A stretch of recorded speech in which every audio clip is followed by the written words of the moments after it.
j'ai eu beaucoup de mal, et même juste dans les années 80, 90, il y avait l'atelier des femmes qui continuaient encore avec leur système de pinces et les obus. Ah non, non, mais j'ai eu une réticence terrible. Hein. Les gens n'ont pas adhéré du tout. Ah non, non, je me suis fait des ennemis. Mais bon, mais j'ai toujours résisté à ça. Alors voilà, c'était c'est ça, je considère, c'était des gens, là, pour la plupart, qui n'étaient jamais passés dans des ateliers de couture, vraiment. De la rigueur d'un essayage, de voir ses aplombs, de voir, vous voyez, si la taille, il faut la placer plus haut, plus bas, comment composer, vous voyez. C'est pour ça que je dis, le dessin, c'est important. Il faudrait que les personnes qui font du costume, il faudrait qu'ils fassent du dessin, parce que ça permet le dessin permet de voir, de regarder. On ne le regarde pas assez. Si, on regarde les documents, mais on ne regarde pas assez le corps, je trouve, hein. Et ça, c'est très important de connaître le corps et de faire en fonction de ce corps, vous voyez. C'est pour ça, il faut passer par une toile d'abord.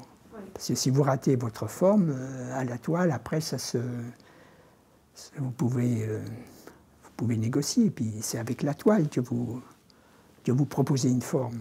Et quand cette forme elle paraît juste à tous les points de vue, dramaturgie, corps du comédien, satisfaction de la comédienne ou du comédien, s'ils se reconnaissent dans cette forme aussi, parce qu'il faut tenir compte de ça aussi. Moi, je n'ai jamais imposé une forme. Je sens quand une comédienne elle ne dit pas grand-chose. Les hommes, ça va un peu mieux, bah, pas les anciens. Hein. Les anciens, non. Les anciens, je leur faisais même à certains, je leur faisais des corsets. Ils étaient tellement à l'habitude d'être sur une silhouette que je leur faisais des corsets. Ils étaient boudinés dans leur costume, ils pétaient dedans, mais il fallait paraître, en fait. Le paraître était très important. C'est pour ça que je disais que le dessin vous oblige à regarder, quoi.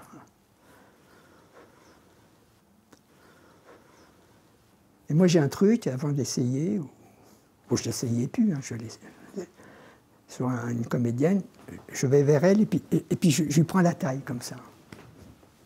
Je fais ça. C'est devenu un tic. C'est devenu un tic parce que j'ai besoin de sentir son corps, vous voyez. Et alors, pour revenir au corps, justement, j'ai travaillé beaucoup avec Valère Novarina. Vous voyez, Valère Novarina, c'est vraiment un auteur contemporain. Il me dit, ah, je vous envie, j'aurais aimé être costumier, il me dit. Parce que vous, les costumiers, vous pouvez toucher le corps des comédiens et des comédiennes. Moi, je ne peux pas. Moi, je suis à distance.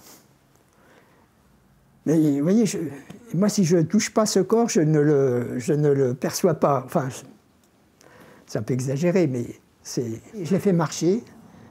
Je leur fais faire des mouvements, ou des mouvements qu'ils doivent faire, ou alors ils me préviennent, mais tu sais, à ce moment-là, moi je suis par terre, ou je monte un escalier, ou voilà. Donc je leur fais faire le mouvement, et je corrige par rapport au mouvement que l'on doit faire. Non, non, moi j'essayais de traiter le costume vraiment comme une seconde peau, vous voyez, vraiment, tout en restant dans l'historicité, vous voyez. Mais tout ça, après, c'est un savoir-faire instinctif, je veux dire.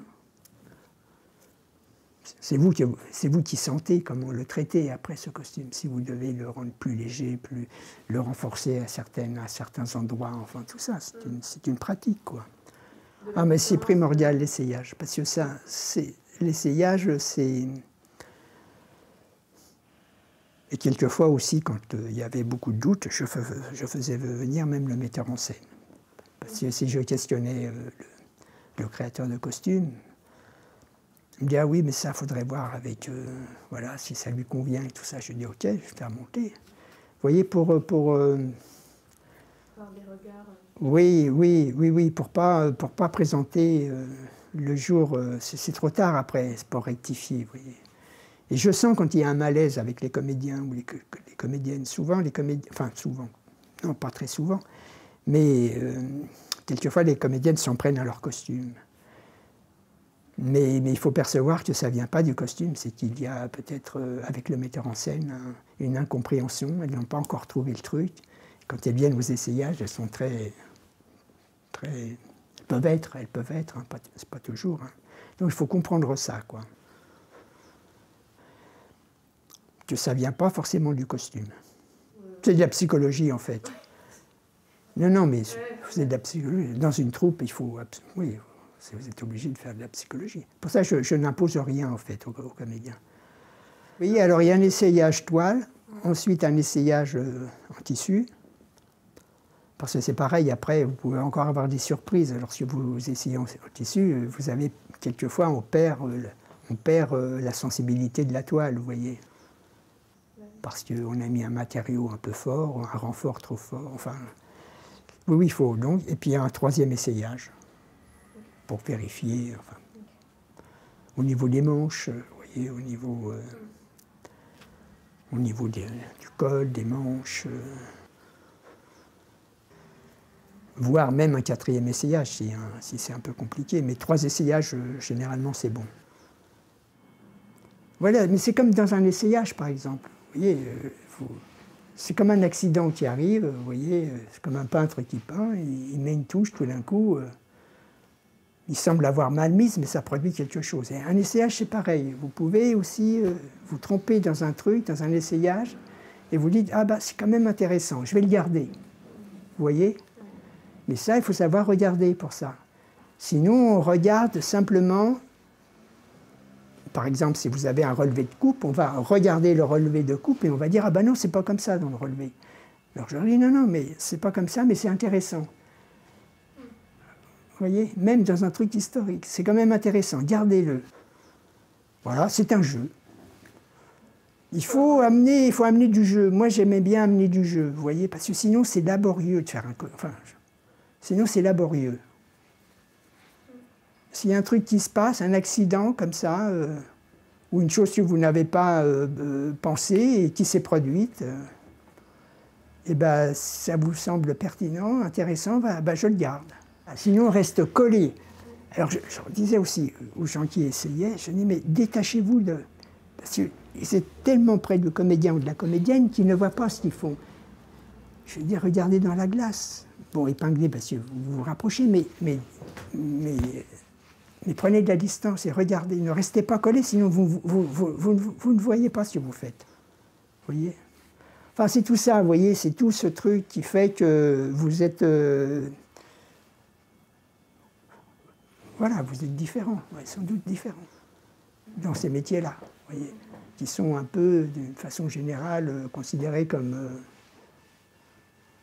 un peu un enjolivement comme ça, mais moi je ne suis jamais dans l'enjolivement. J'aime bien cette rigueur-là, même dans la fantaisie, avoir cette rigueur. Vous voyez ce que je veux dire? Je me mets des limites, je ne me laisse pas aller à un froufrou, un machin qui serait plus séduisant, vous voyez. Je pense que dans les écoles, il faudrait travailler là-dessus aussi, plus là-dessus. Il faudrait travailler là-dessus, vous voyez. De se dire, si ce métier est dit artistique, il faut qu'il y ait une valeur artistique, il faut que ça dépasse l'artisanat, vous voyez. Mais c'est pareil, il faut oublier les costumes de reconstitution aussi, quoi. Il faut acquérir cette connaissance-là et ensuite aussi. Mais je pense qu'on s'en libère un peu, parce que quand on fait des trucs historiques, maintenant c'est un peu péjoratif. Moi j'ai fait des trucs avec Catherine Yegel, alors elle c'est pareil, c'est vraiment historique. Et je vois dans les critiques, oui, les costumes sont beaux, mais bon, c'est historique, quoi. L'air de dire, bon, ben, il n'y a pas beaucoup de... Il n'y a pas d'invention, vous voyez. Enfin, entre parenthèses, je veux dire, mais quand ils disent, bah oui, c'est en costume d'époque... c'est presque daté. Oui, c'est ça. On sent qu'il y a un truc un peu daté là-dedans, que, ouais, bah oui, c'est en costume d'époque. Bon, bah, c'était comme autrefois, la Renaissance, les ateliers, peinture, sculpture, ils faisaient un apprentissage basique, artisanal. Et puis après, ils avaient la capacité, ces gens-là avaient la capacité de transcender leur artisanat. C'était parce qu'ils se cultivaient, ils étaient en rapport avec des gens des lettrés, tout ça. Mais à la base, c'était des artisans. À la base, ils n'étaient pas uniquement concepteurs. Comme maintenant on conçoit les concepts, ben, j'ai vu aussi un artiste italien là, qui est en procès, c'est Catalan. Hein, Catalan, il est en procès, il y a le sculpteur avec qui il a travaillé, le sculpteur revendique son nom dans l'œuvre. Et alors c'est un artisan superbe, il sculpte super bien, enfin je veux dire, encore comme il sculpte, encore comme il modèle, comme au temps de la Renaissance, le mec. Mais le concept ne vient pas de lui. Vous voyez, donc maintenant, le concept, bah, c'est le créateur, le concept, et il n'a pas besoin, ce créateur, de savoir dessiner, de savoir, bon, si c'est dessiné, tant mieux, si c'est pas, on ne lui reprochera pas, parce qu'il y aura des gens qui vont lui faire, qui vont lui peindre, bah, c'est comme Jeff Koons. Il n'a jamais touché un pinceau, je veux dire. Il a 150, une équipe de 150 personnes qui lui font les sculptures, ils font les trucs. Lui, il donne le concept. Et Catalan, c'est pareil, il donne le concept, mais il ne sait pas sculpter. Alors maintenant, il y a un petit retour là vers cet artisanat. Alors l'artisanat revendique sa part de création. Mais ils sont en procès, hein, mais c'est difficile à défendre en fait, aussi. C'est sûr que Catalan, lui tout seul, ne pourrait pas le modeler, ce personnage. Oui, c'est un petit personnage, c'est un petit Hitler enfant, à genoux. Bon, c'était le concept, il lui a dit, bah, tu me fais un enfant avec le visage d'Hitler à genoux, voilà. Donc le gars lui a modelé ça, il l'a fait. Alors il revendique la propriété de cette œuvre-là. Mais ce n'est pas lui qui a eu l'idée, ni le concept. Et c'est la question qu'on se pose au costume. Alors, ou on est concepteur, on donne l'idée, ou on sait dessiner ou on ne sait pas, mais on donne l'idée, on l'explique. Et puis il y a celui qui réalise, qui lui doit être un grand technicien. Oui, oui, un anonymat, oui, mais alors ça c'est relativement récent, en fait, récent, ça peut-être 30 ou 40 ans, parce qu'autrefois, bah, dans ces années 40, 50, on mettait le créateur et on mettait costume exécuté par telle maison et telle maison. Et maintenant, on ne voit plus ça. Peut-être au cinéma, dans les défilés, là, il y a peut-être le nom encore, mais au théâtre, non, c'est fini, ça. On ne met plus le nom des gens qui réalisent.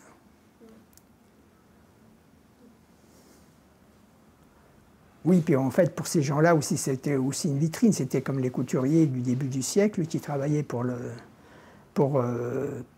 théâtre. C'était aussi une vitrine pour eux. Donc on mettait, voilà, Madame Intel est habillée par Lanvin ou par... vous voyez, c'était une façon de montrer leur création. Mais d'ailleurs, il y a une anecdote aussi, lorsque... je ne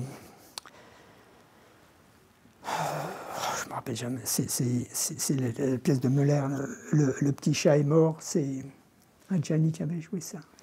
Ouais. C'est quoi? Il y a Jouvet a monté ça dans les années 35. Tout ça, c'était... et c'était le créateur de costumes.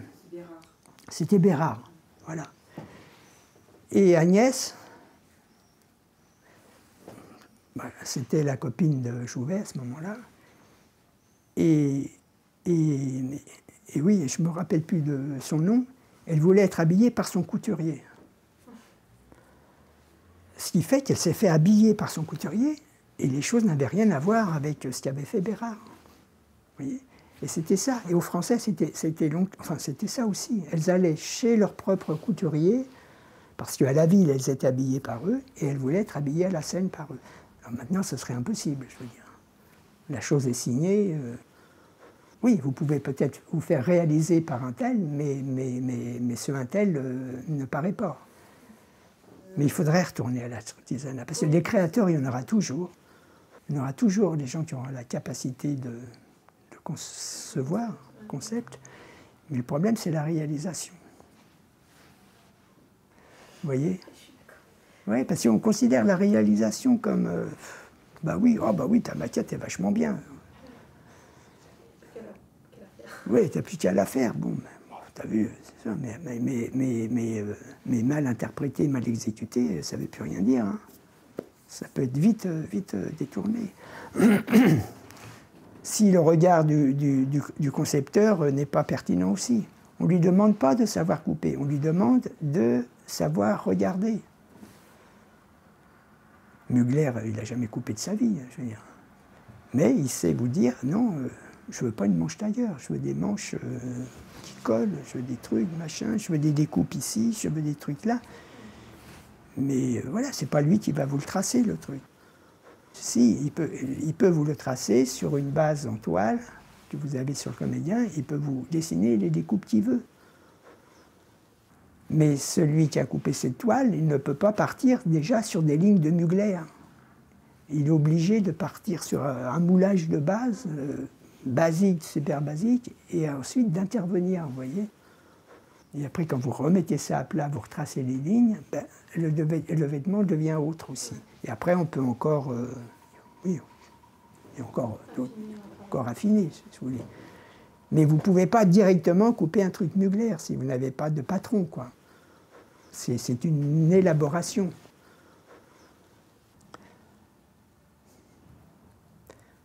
Vous voyez que si vous avez un patron d'époque, vous tracez autour et puis après vous vous débrouillez sur la personne. Mais là, par exemple, pour Mugler, ces formes-là, bah, il est en devenir toujours ce vêtement, vous voyez, pour arriver à ces formes-là. Et c'est ça qui est intéressant. En partant d'un truc vraiment primaire, de base, basique, vous arrivez à faire une forme, quoi. Enfin, c'est ça qui me plaît, moi, en fait. Mais encore une fois, c'est difficile à faire au théâtre, quoi. Parce que la demande n'est pas forcément ça, quoi. Ouais, bah surtout maintenant, on va vers un allègement. Oui, on va vers un allègement des formes. Oui, c'est des robes fluides, vous voyez, pour les femmes. Bon, les mecs, maintenant, oui, c'est... Enfin, voilà, il n'y a pas de... Il y a moins de substance là parce que... Oui, il y a moins de substance, oui. Que... Oui, oui, c'est ça, c'est ailleurs, c'est ailleurs. C'est dans le jeu, c'est dans tout ça, c'est dans... Mais bon, mais quand vous avez des costumes contemporains, il faut que ce soit bien fait aussi, quoi. Vous voyez? Qu'on n'ait pas l'air de les avoir achetés en boutique, machin, quoi. Et donc, ça nécessite un savoir-faire basique, vous voyez, une formation spécifique qui vous permet de réaliser. Parce qu'on voit, hein, au théâtre, on voit quand c'est fait par des costumiers, dans un atelier de théâtre, et on voit quand c'est fait par une maison de couture. Ça se voit tout de suite. On voit même dans les anciens films, comme les habillés, ben, ils passaient par des maisons de couture. Ça ne passait pas par des ateliers de théâtre. Enfin, pour des costumes contemporains ou relativement contemporains. Et on voit la différence. On voit dans un spectacle, on voit au col, au revers, aux manches, on voit que c'est fait par des costumières. Non, non, mais vous voyez, c'est pas, je ne dis pas ça pour... mais ce qui est normal, je veux dire, c'est un constat. Voilà, c'est un constat. Parce que justement, l'atelier Caraco, elle travaille beaucoup pour la haute couture. Et c'est superbe. Oui, mais alors ce sont des gens plus spécialisés aussi. Parce que pour le costume, elle ne met pas les mêmes personnes. Parce que moi, j'ai... Oui, il travaille pour... Oui. Oui, les maisons de couture font appel parce que... Bah oui, parce que le métier de couturière aussi... et puis comme ils font des choses un peu extravagantes aussi, c'est plus facile pour... Oui, c'est contradictoire ce que je vous dis. C'est plus facile quand même pour quelqu'un du théâtre qui a l'habitude de faire des choses un peu... plus spectaculaire qu'une couturière basique qui sera un peu timorée, vous voyez. Mais je sais que ce ne sont pas les mêmes personnes. Hein. Moi, j'ai travaillé, je leur avais donné des trucs et je n'ai jamais travaillé avec ces personnes-là, tu vois. Pour le théâtre, elles mettent plus des costumières. Oui, mais c'est vrai, hein, les ateliers de théâtre, maintenant, font pour la couture. Oui. Il y a une pénurie, voilà. C'est déjà pour trouver une bonne première, dans les ateliers de couture, ils ont intérêt à les garder. Hein. Mais ils ne peuvent pas tout produire aussi dans leurs ateliers. Chanel, oui, ils prennent des... Et puis peut-être on regarde un peu moins aussi l'exécution, je veux dire. Dans un défilé, ça passe. Il y a aussi plus de collections, plus de pièces. Il y a plus de pièces, il y a plus de pièces aussi, donc il faut que l'image soit convaincante, mais sur le fini et tout ça, peut-être qu'ils sont moins regardants maintenant aussi. Que pour travailler une cliente, machin, si c'est pas bien fini et tout. Vous voyez. Oui, puis la mode se théâtralise aussi, hein, de ce fait. Dans les formes, il y a des couturiers, il y a des formes, machin. On n'aime pas, mais il y a des formes, quoi. Il faut comprendre l'autre, hein, c'est important, je veux dire. Si vous ne les saisissez pas, ou si vous voulez imposer votre méthode, ça ne fonctionne pas. Il faut trouver des systèmes. Mais les systèmes, on les maîtrise assez bien au théâtre, si vous voulez. Donc voilà, mais c'est ça qui est intéressant aussi, vous voyez, c'est de trouver des systèmes, de trouver des matériaux pour rendre la chose possible toujours. Il faut toujours rendre la chose possible. Vous voyez, alors moi, bon, à l'extérieur du français, quand je fais des trucs, on me disait « Ah ben non, ça c'est pas possible ». J'ai dit « Si, c'est possible ». Donc voilà, on ne pouvait pas me... Parce que souvent c'était ça aussi la réaction des gens. « Ah mais non, mais ça se fait pas comme ça » ou « C'est pas possible ». J'ai dit « Si, c'est possible ». Parce que moi-même, je savais le faire. Mais vous voyez, un costumier ou un créateur, il peut être pris en otage par rapport à l'exécution. Il peut toujours dire « Ben non, ce n'est pas des épaules comme ça que je veux ». Vous voyez? Vous travaillez avec un tailleur, par exemple, il va vous faire des manches tailleurs. Alors c'est le problème de ces métiers de la couture, hein, où ça reste des méthodes traditionnelles, conventionnelles, et se libérer de ça, c'est très difficile. Parce que l'apprentissage a été très long pour ces gens-là, pour former ces bonnes mains, comme on dit, c'est très long. Et si vous voulez, vous êtes conditionné par des méthodes et par le geste. Et quand vous êtes conditionné là-dedans, si vous n'avez pas une ouverture d'esprit et un vouloir, vous voyez, autre, eh ben vous restez dans ce que vous connaissez, ça vous rassure. Voilà, il faut se dire qu'au théâtre, il faudrait que ce soit toujours la première fois. Enfin, j'exagère en disant ça, hein. Mais vous voyez, être dans cette disposition d'esprit pour se dire, ce gars-là, cette personne, créateur, ce metteur en scène, comprendre vers quoi il veut aller et lui proposer des choses. C'est ça qui fait la qualité de notre métier. Sinon, on est des artisans qui faisons souvent la même chose. Et ça, c'est pas bien.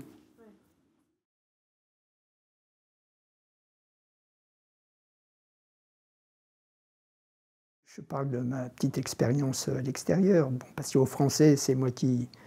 Bon, ces 25 dernières années, c'est moi qui dirigeais. Et puis enfin, voilà, les gens suivaient ça, mais c'est lorsque je me suis retrouvé à la retraite et j'ai continué à travailler, j'ai travaillé avec des ateliers, mais c'était pas possible, quoi, en fait. Il fallait se battre tout le temps.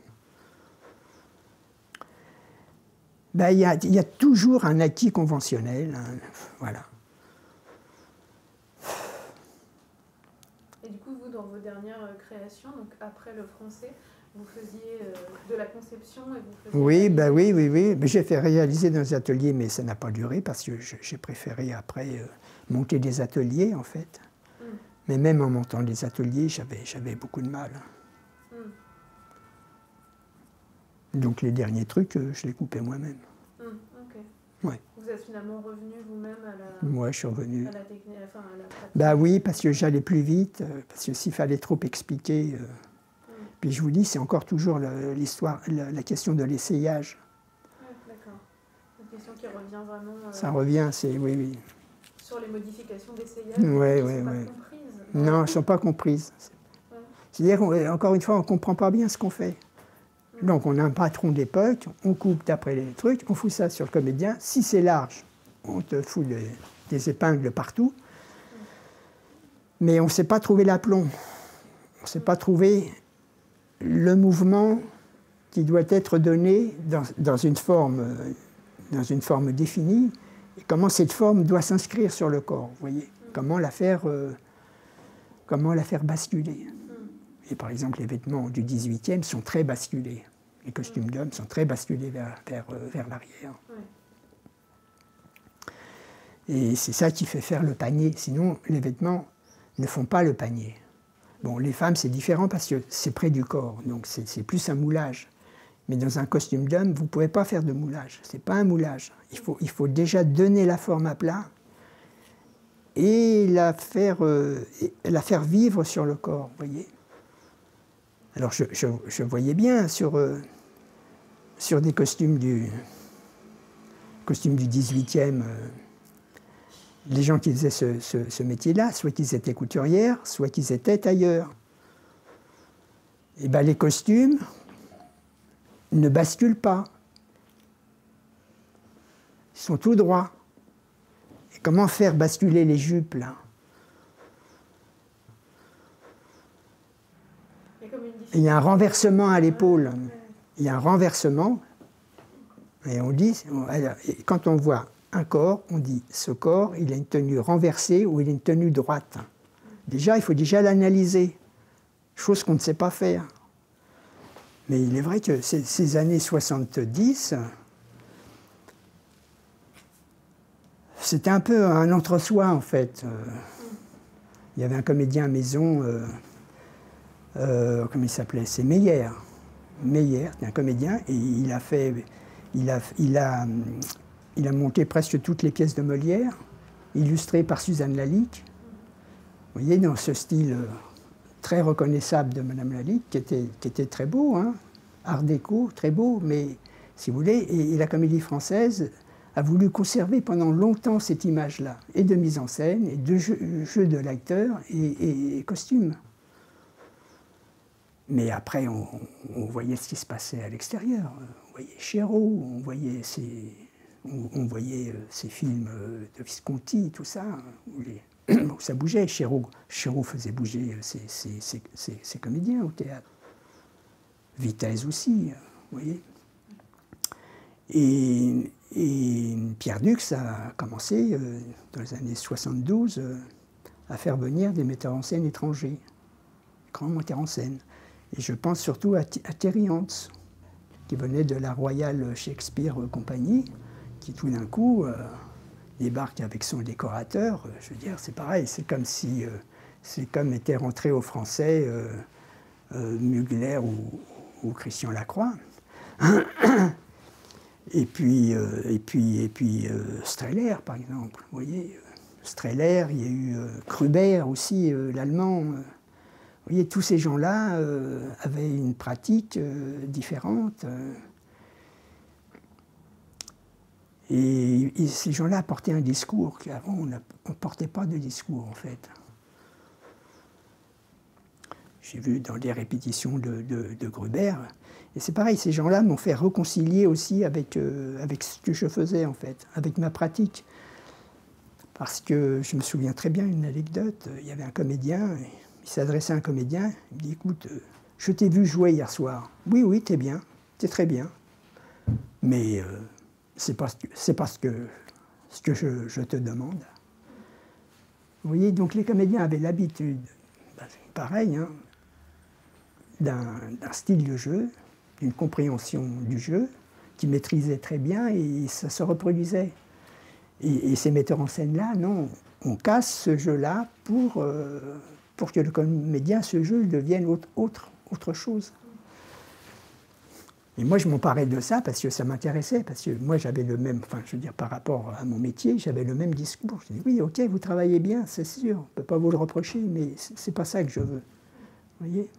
Donc, ça a contribué quand même, c'est devenu extérieur à nous faire évoluer. On était obligés, sinon, voilà. Et ensuite, ça a continué, ça a continué. Ça a continué ensuite, surtout avec Marcel Besonnet aussi, lorsqu'il était administrateur. Il a fait venir Babou Wilson, ce qui n'est pas rien. Malheureusement aussi, il avait fait venir ce metteur en scène allemand, je ne me rappelle plus du nom. Malheureusement, il est décédé, on était presque prêt à jouer, et on n'a pas pu continuer le spectacle. Benoît Besson. Benoît Besson. Ça faisait des années qu'il essayait de faire rentrer Benoît Besson au Français. Il a fait rentrer Valère Novarina, vous voyez, tous les contemporains, ce qui fait que ça bouleverse le jeu, ça bouleverse tout, quoi, en fait. Donc le décor, ce n'était plus un décor, c'est devenu une scénographie, l'espace était vu autrement, donc le jeu des comédiens était beaucoup plus libre, le vêtement devait suivre ce mouvement-là aussi, et on a pu, c'est vraiment grâce à ces gens-là, hein, cet apport extérieur qui nous a libérés de la convention, en fait. Et maintenant, ça amplifie, enfin je veux dire, il y a des metteurs en scène superbes, hein, qui sont aux Français, qui font des trucs remarquables. Et aussi pour les comédiens, c'est formateur, parce qu'ils peuvent passer d'un registre à un autre, en fait. Vous voyez, d'un jeu à un autre jeu, selon ce qu'on leur demande. Donc ils ont une capacité d'interprétation qui n'est pas figée. C'est pas le métier qu'on connaît, c'est le métier qu'on pratique, quoi. C'est ça. Il faut comprendre que les choses sont toujours en évolution, et si vous ne suivez pas ce courant-là, bah, ce que vous proposez ne marche pas à un certain moment, quoi.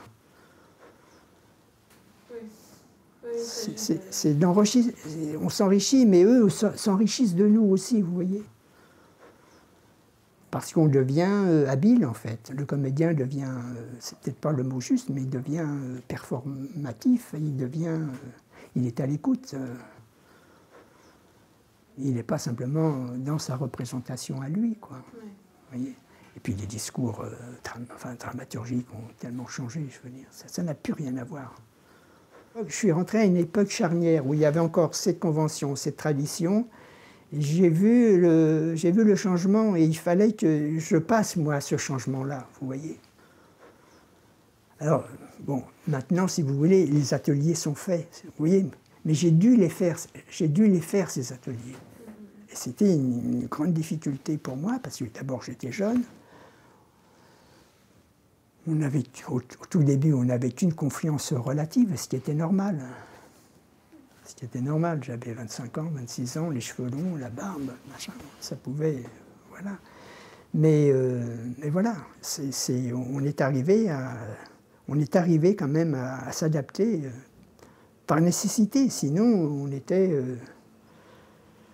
était enfermé dans un savoir-faire de convention, à tous les niveaux. Ça m'a nourri, sinon, je veux dire, je n'avais pas beaucoup d'intérêt pour ce métier, parce que justement, ce qui est beau dans ce métier, c'est que on évolue avec son temps, enfin, avec ce qui se passe, il faut s'adapter. C'est pour ça que la technique est très importante, mais il faut savoir aussi l'oublier pour être disponible, vous voyez, c'est ça, quoi. C'est cette remise en question tout le temps, quoi, qui vous fait avancer. Et puis découvrir d'autres univers, d'autres horizons. C'est enrichissant pour tout le monde, vraiment. Vous aviez une maquette, vous aviez un dessin, une maquette colorée généralement, bien faite, hein, bien faite. Et puis vous suiviez, on l'interprétait comme selon notre vision de la chose, quoi. Mais c'est pareil, vous mettez une maquette, vous la faites exécuter par 10 personnes, il y aura 10 trucs différents. Chacun voit son propre compte, vous voyez. C'est pour ça qu'il est nécessaire d'avoir quelqu'un qui accompagne tout le processus pour faire une chose homogène, quoi. Je vous dis, les ateliers il y avait une façon de faire à la couture, une façon de faire chez les hommes, tout ça remis ensemble. Et j'ai eu du mal, moi, à la couture, justement, les gens de la couture, à adhérer à refaire de l'historique. J'ai mis plus de temps, en fait. Beaucoup plus de temps. Parce que je sentais que ça bloquait. Le changement de procédé, de se remettre en question, ça, c'était difficile. C'était sa remise en question. Ben oui, parce que c'est confortable quand vous savez proposer quelque chose, vous le reproposez à chaque fois, quoi. les choses évoluent hors de votre contexte et il faut s'emparer de ça, sinon vous restez complètement à l'écart et c'est pas, pour l'image, c'est pas terrible, quoi. Bon, c'est vrai, après on peut rester dans cette image que le français donnait, mais bon, on s'est aperçu que il faut suivre ce qui se passe, il faut suivre le monde, quoi. Et c'est vrai que la venue de ces metteurs en scène nous ont fait gagner du temps quand même. On y serait arrivé, mais plus doucement, plus. Voilà. Ça nous a bousculé quand même. Et les comédiens eux-mêmes, quand ils ont travaillé avec Gruber, ils étaient après, ils se disaient, ouais, c'est vrai, je me suis découvert ou j'ai découvert autre chose. Pareil avec Streller. Oui. Ben voilà, puis pareil avec Van Heuve, enfin, il a monté le Tartuffe dernièrement, il a monté encore d'autres choses au Français. Ben, c'est une aventure. Les comédiens apprennent du metteur en scène parce qu'il leur fait un discours différent, nouveau, et lui, il apprend de ces comédiens qui sont très malléables, qui ont le savoir-faire. Ils ont le métier, mais ce métier-là, ils le mettent au service de l'intention du metteur en scène, quoi. Ça, c'est très important. Enfin, c'est ça, pour moi, l'art du théâtre, c'est ça. C'est d'être disponible. Voilà, si on veut faire de l'art, hein. Si on veut faire que de l'artisanat, vous restez tel que vous êtes et vous reproduisez ce que vous savez faire. Toute la différence est là, hein. Mais si vous voulez dépasser l'artisanat, il faut raisonner autrement aussi, quoi. Vous voyez ? Sinon, l'artisanat vous bloque. Si vous n'avez pas cette disposition d'écoute, de culture et de tout ça, quoi, ça vous bloque. Et oui, c'est une posture, en fait. C'est une posture, oui. Moi, même dans les ateliers, on me disait « Ah, mais moi, j'ai toujours fait comme ça. » J'ai dit « Oui, je sais. » Ben justement, il y avait les modistes aussi, les chapeaux. C'était très bien, mais c'était du béton, c'était du carton. Je leur disais, mais non, c'est plus possible maintenant, il faut les alléger, il faut les faire des formes plus souples, tout ça. Ah oui, mais ça va pas durer. Mais c'est pas fait pour durer non plus, enfin, je veux dire. Vous voyez ?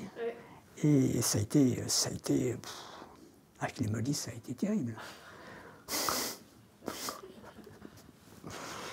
Non, après, j'y arrive, mais après c'est des changements de personnes, vous voyez ? C'était d'anciennes personnes qui avaient leurs habitudes, elles étaient flattées, qu'elles travaillaient bien, et ceci et cela. Donc elles étaient persuadées que ce qu'elles proposaient, c'était bien. Vous voyez ? C'était bien pour un temps. Mais c'était bien pour cette époque-là, mais c'est toujours bien pour l'époque dans laquelle on fait ce petit parcours. Mais après, il y a un autre truc qui se passe. Donc c'est là qu'il faut s'adapter. Enfin, s'adapter, plus que s'adapter, il faut être dans ce jeu-là, quoi. Il faut chercher à être cela, sinon bah, vous êtes à l'écart et puis vous ne comprenez plus rien et puis on ne vous fait pas confiance non plus. Si on vient vers vous, c'est qu'on a envie ou bien d'une chose différente, ou bien on vient vers vous parce que vous êtes considéré comme quelqu'un qui sait, et donc vous reproduisez aussi ce qui est bien aussi, hein. Vous faites un joli tableau et tout. Si je devais parler de Christian Lacroix, quand il a commencé avec nous, bon, lui, même si ses collections ça a toujours été le théâtre qui l'intéressait, en fait. Ben, nous, on a appris de lui, et puis lui, il a appris de nous en même temps. Vous voyez, ça fait des échanges superbes. Non, on a des souvenirs superbes avec Christian, la première fois qu'on s'est... pour se faire. Mais c'était magnifique. Puis il venait dans mon bureau, je veux dire, on ne le considérait pas comme, vous savez, en couture, c'est monsieur, machin, et tout ça. Vous ne l'approchez pas, le créateur. Moi, dans mon bureau, il était tout petit, et c'était encombré de dessins, de livres, et c'était tellement encombré que le soir, il venait à 8 h, et on travaillait le soir de 8 h jusqu'à minuit, à la fermeture, pendant le spectacle. Puis dans mon bureau, j'avais les retours. Alors ça lui plaisait beaucoup, les retours. Ah, et alors, on se mettait par terre, parce que j'avais pas de place. Alors, il était ravi. Tout d'un coup, il se sentait bien, quoi. On n'était pas là, monsieur, est-ce que ça vous plaît, machin, pas du tout. Ça lui convenait bien. Vous voyez, il y a ça aussi dans le théâtre qui se fait, et qu'en couture, ça ne se fait pas. Le créateur, c'est monsieur machin, et puis c'est tout, quoi. Vous ne l'approchez pas. Moi, quand j'ai commencé, je veux dire, ce qui comptait avant tout, c'était la couleur. Le matériau en lui-même, ça ne nous importait pas du moment qu'on avait la couleur qui correspondait à la maquette. Alors c'était une époque où on employait beaucoup de feutrines, beaucoup de draps, beaucoup de choses comme ça. Oui. Toutes les décorations étaient faites en feutrine, Madame Lalique par exemple. Oui, les matériaux ont changé. On allait à Saint-Pierre avant. Je voyais à Car, quand j'allais à Saint-Pierre, qui revenait charger. Tu l'as connu, à Car? Ouais. Voilà, mais après c'était fini Saint-Pierre. Enfin, je veux dire, là on allait en Italie, on allait en Angleterre, on allait dans toute l'Europe chercher des tissus. Il fallait rendre le costume, fallait le rendre fonctionnel aussi, quoi. Parce que comme je vous le disais, les mises en scène changeaient. Je veux dire, on ne bouge pas dans un costume de théâtre comme on bouge dans un costume dans la vie.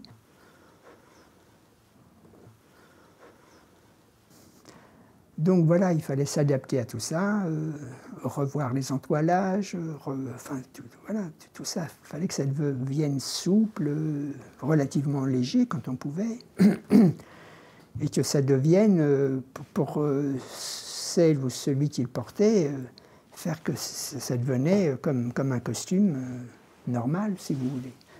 Parce qu'il n'y a plus cette contrainte du vêtement. Dans le vêtement contemporain, il n'y a pas la contrainte. À part si vous mettez un corset, mais les corsets qu'on fait maintenant, ils ne sont pas bien méchants, je veux dire. Ils ne sont pas ballonnés, ils ne sont pas des... Vous voyez. Donc je sais que les comédiennes ne supportaient pas les corsets ballonnés très durs. Ils ne supportaient pas. Donc il fallait que je trouve une triche. Je mettais un truc sur le côté élastique pour que l'apparence d'un corps du 18e ou du 17e, mais que ça laisse une respiration, vous voyez. Et oui, Ben oui, parce qu'elles sont par terre, enfin voilà, et elles courent, enfin, voilà, les émotions ne sont plus les mêmes au théâtre, vous voyez. Donc voilà. C'est vrai que les matériaux, soit qu'on les reconstruit complètement, on part d'un matériau de base et puis on l'enrichit, soit qu'on prend les choses issus d'ameublement pour avoir les motifs et tout ça, quoi. Il y a une époque aussi, les années 80, là, 90, ouais, c'est des tissus un peu contemporains, un peu modernes, un peu structurés, un peu plissés, un peu synthétiques. J'aimais bien les employer, je sais pas. J'avais l'impression d'être dans le coup. Bah, c'est comme la robe, là, oui, la robe qui est exposée à un mariage forcé, oui, j'ai pris du crin, des choses comme ça. Oui, on avait un atelier de teinture. Oui, on teignait beaucoup, oui. Parce que c'est difficile de trouver tout de suite le bon ton, ou même si on le trouvait, ça demandait quand même un passage dans une teinture pour adoucir. Et souvent, moi, je mettais aussi des tissus à l'envers. Mais Christian aussi, d'ailleurs. Oui, on mettait les tissus à l'envers. Parce que des fois, l'envers est intéressant, hein, surtout dans les brochets, tout ça, on voit tous les fils derrière. Oui. Ben, il y a tout un spectacle avec Christian aussi. Je ne me rappelle plus le nom du spectacle. On avait mis tout sur l'envers. Enfin voilà, chose qu'on peut se permettre au théâtre, qu'on ne se permettrait pas forcément. Peut-être maintenant, il le ferait en couture, mais à mon époque, on n'aurait jamais mis un tissu à l'envers. C'était, oui... je ne vais plus au Français non plus voir les spectacles, mais bon, j'ai des échos, je vois des trucs passer, où on me raconte. C'est surtout des choses prises dans la couture, vous voyez. Ils viennent même plus avec des dessins ou des trucs, des maquettes, ils viennent avec un truc qu'ils ont vu dans un truc de mode, ou un L ou un truc comme ça. Et puis on tourne autour de ça, vous voyez. J'ai l'impression qu'il y a plus cette mouvance-là en ce moment, qu'il y a moins de conception dans le sens dessin, machin. C'est plus une chose moderne, contemporaine, chercher chez une esthétique. Mais c'est bien d'ailleurs, parce que le résultat est pas mal. Hein. Les jeunes générations, j'ai l'impression qu'ils travaillent beaucoup avec ça. Il n'y a que Christian qui dessine encore. Mais ses maquettes sont magnifiques. Qui fait encore du costume, en fait. J'ai l'impression qu'on fait peu de costume, c'est plus du vêtement, quoi. Oui, il n'y a plus cette maquette. Vous savez, les anciens me disaient, ça a toujours été difficile de couper un costume, en fait. Et je me souviens, mon ancien chef d'atelier me disait, bah, tu sais, souvent je retournais la feuille instinctivement, parce que là, qu'est-ce que c'est ça? Alors, tu tournes, et évidemment, il n'y a rien derrière, mais vous aimeriez comprendre plus, vous voyez? Donc, on tournait la maquette. Vous voyez ce que je veux dire? L'attention qu'on avait à la maquette, il fallait la suivre. Et je me souviens des anecdotes comme ça, justement, dans ce Cyrano de Bergerac, où je travaillais chez un patron costumier, Jacques Dupont, et Jacques Dupont, il dessinait aussi dans le mouvement. Alors, il avait fait aussi sur des pourpoints, des épaules comme ça, et puis des culottes Louis XIII, mais il les avait dessinées dans le mouvement, donc ça faisait comme un ballon, vous voyez. Et je me souviendrai toujours, j'étais avec ce patron costumier qui était déjà âgé à l'époque. Je me trouve avec lui, il y a Jacques Dupont qui passe, et il lui dit, Monsieur Falck, oui, ils sont bien vos costumes, mais pourquoi vous avez fait des culottes bouffantes comme ça? Et des épaules comme ça? Ah ben, il dit, j'ai suivi votre maquette. Il me dit, alors c'est là aussi, ça m'a interpellé, je me suis dit, mais comment il peut savoir ça, ce gars? Il dit, mais vous savez, monsieur Falck, une culotte Louis XIII, le côté est toujours tout droit. Oh, putain, je dis, mais comment il peut savoir ça? Alors là, je veux dire, comme on n'avait pas de culture, on n'avait pas de documents, donc on faisait par rapport à la maquette. Et si vous voyez une forme comme ça, bah, vous faisiez ça, quoi. Alors que non, c'est le mouvement qui donne ça. Et si vous reproduisez cette forme-là, bah, c'est ridicule. Voilà, ça manque de sens. Le costume n'existe pas en tant que réalité. Ça devient un costume de fantaisie et oui, ça peut rappeler une époque, mais c'est pas, ça le fait pas, quoi. Et les épaules, c'est pareil. Voilà, pour vous dire que cette méconnaissance historique, mais c'est pas de leur faute. C'est pas de leur faute parce que rien ne nous était donné, en fait. Oui, après, je vois un chandelier passer aussi, et ce Jacques Dupont, il dit, ah, vous savez, un chandelier Louis XIII, les branches ne sont pas comme ça, sont comme ça. Je dis, mais comment il sait ça, le type? Moi, j'avais 21 ans, quoi. Et c'est là que je me dis, mais il a raison, parce que moi aussi, je le sentais, mais je ne savais pas définir. Et je voyais ce patron costumier coupé, je le voyais coupé. Je me dis, mais pourquoi il fait des formes comme ça? Je ne comprenais pas, mais je ne savais pas non plus. Tout d'un coup, quelqu'un dit, mais vous savez, c'est toujours tout droit. Boum. Vous voyez, ça vous donne l'envie d'apprendre, enfin, de chercher, de chercher. Sinon, on reste dans un petit savoir-faire, on essaie de faire un truc, mais ce que l'on produit, ça ne donne pas le sens de la chose. Moi, j'aime bien quand un costume est... Enfin, je veux dire, on peut faire de très beaux costumes fantaisie, machin, ceci, cela. Mais un costume qui est juste, je dis toujours, des fois on me pose la question, pour vous, c'est quoi un costume réussi? Ben, je dis, c'est un costume quand il est juste. Hein. Juste pour le rôle, juste dans le sens que moi je lui donne dans sa forme, historique ou pas, mais ça s'appuie sur des bases quand même qui sont vraies. Vous voyez, c'est pas uniquement une fantaisie comme ça pour faire joli, quoi. Pour faire joli, on peut le faire joli. Je veux dire, c'est facile de faire joli. Vous en rajoutez, vous faites des manches gigots, vous mettez des paniers et tout, ça c'est facile. Mais faire une chose simple, dans son véritable... C'est difficile, c'est très difficile. Bon, après, on peut se faire plaisir, on peut rajouter des trucs, comme peut faire Christian Lacroix, par exemple. Il aime bien, jusqu'au bout, ornementer. Vous voyez, il aime bien faire tout ça. Bon. Mais bon, moi, j'essaie de m'arrêter à une espèce de limite et de mesure, vous voyez. Voilà.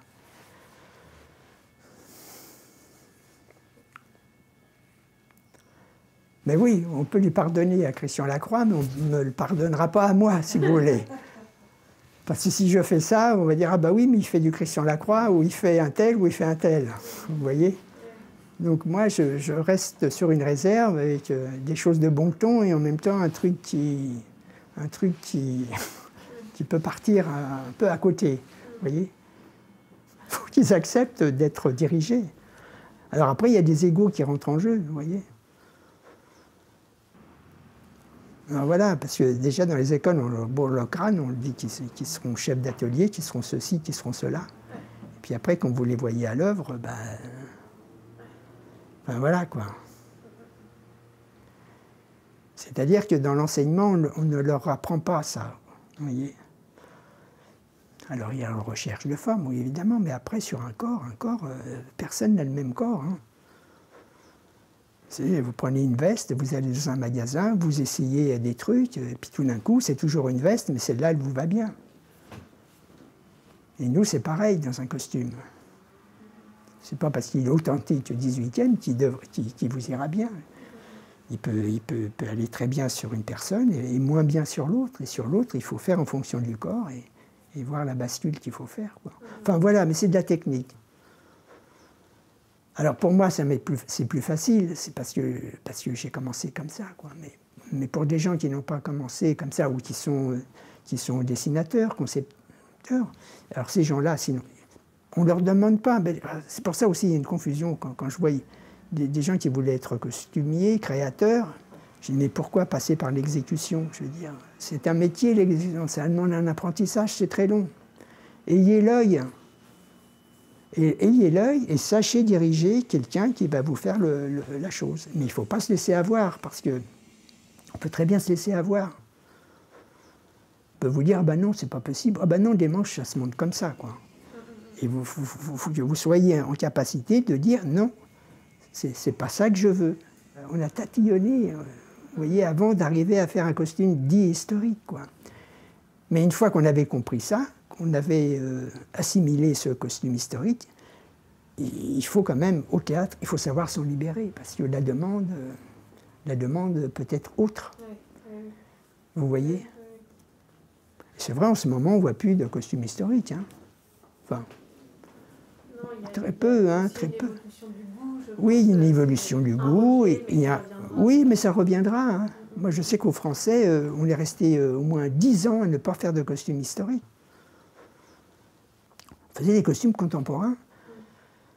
C'est pour ça qu'on forme aussi, on formait aussi sur place les gens, parce que les gens qui rentrent, ils n'ont pas... vous voyez, si vous passez par chez Camps, tout ça, je veux dire, c'est formateur, ça, en fait. Et ça, si vous voulez, dans un atelier, il faudrait que les gens qui veulent faire ce métier, il faudrait qu'ils passent par ça. Par cette connaissance-là, même si vous ne la pratiquez pas ensuite, mais au moins que vous ayez au moins cette connaissance. Parce que quand vous voulez réaliser un costume contemporain, il faut être capable aussi, quoi. Enfin, capable, oui. Ou du siècle, ou du début du XXe siècle, par exemple. Ce ne sont pas les mêmes méthodes, hein, c'est pas pareil, mais au moins vous avez quand même une connaissance de... Sinon, on ne sait pas.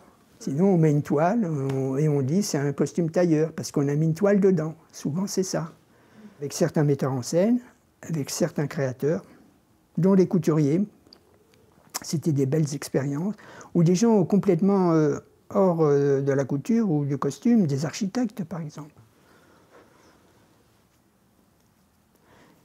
Oui, on avait monté un spectacle de Beckett, et c'était... comment il s'appelait? Paul Réau, je crois. C'était un grand architecte. C'est lui qui avait construit Orly, je crois, je ne me rappelle plus. c'est vraiment un grand architecte. Et ben on lui a confié un décor et des costumes, vous voyez. Le costume, il ne connaît rien. Il ne connaît rien, du point de vue technique. Mais seulement, ils ont des regards pertinents, vous voyez. Il voulait un chapeau. Il y avait il y avait du fil de fer qui traînait chez les modistes. Un fil de fer un peu enroulé comme ça. Il l'a vu. Il l'a tourné comme ça. Il l'a mis sur la tête. Ah, il me dit ça, c'est bien. Vous voyez ce que je veux dire? Il faut être en capacité de faire ça. Et on a fait des robes, on a fait des trucs superbes, superbes. Parce qu'il y a une intention, il ne connaît pas le costume, mais peu importe, on n'a pas besoin de... Voilà, il y a une volonté de faire comme ça, et c'est à vous de le saisir. Vous voyez, je préfère travailler avec des gens comme ça qu'avec des costumiers, dits professionnels, vous voyez. Quand on a rencontré Bob Wilson, quand il a monté les Fables de La Fontaine, il nous avait tous réunis, comédiens et puis responsables, et il nous avait dit, vous savez, moi, je n'aime pas le théâtre. Je n'aime pas les comédiens. Je n'ai fait aucune étude de théâtre. Voilà, il nous a mis à l'aise tout de suite. Mais il faut comprendre il faut comprendre ça, parce qu'il fait un truc, il fait un théâtre qui n'est pas... enfin voilà. Il dit, oui, je me souviendrai toujours, parce que je m'approprie un peu ces choses-là. Si j'avais fait des études de théâtre, je n'aurais pas fait ce que j'ai fait. Bob Wilson. Bon, il était plasticien, vous voyez. Donc ces gens-là ont un regard différent, autre, et pour moi, c'est bénéfique, quoi, en fait. J'apprends, moi, de ces gens-là, en fait. Dans le vouloir de faire autrement, vous voyez. Enfin, voilà, quoi. C'est ce que j'essaie de faire, mais je ne peux pas le faire avec tous les metteurs en scène. Le problème, moi aussi, je suis un costumier professionnel, en fait. Je suis pas un créateur, je ne suis pas peintre, je ne suis pas couturier comme pourrait l'être Mugler ou tout ça, je veux dire. Bon, j'aime la couture, j'aime ce qui se fait en haute couture, mais je n'ai pas d'univers personnel, en fait. Il faut que je m'adapte en tant que professionnel de la chose au commanditaire, si vous voulez. Vous voyez, après, évidemment, vous rentrez avec votre moi là-dedans, voilà. Mais si vous appelez Christian Lacroix ou Mugler, c'est pour faire du Christian Lacroix ou du Mugler, c'est pas pour faire ce que le metteur en scène... Enfin, si, bien sûr, il y a toujours ce discours-là, mais c'est pour faire du Mugler, c'est pour faire du Christian Lacroix.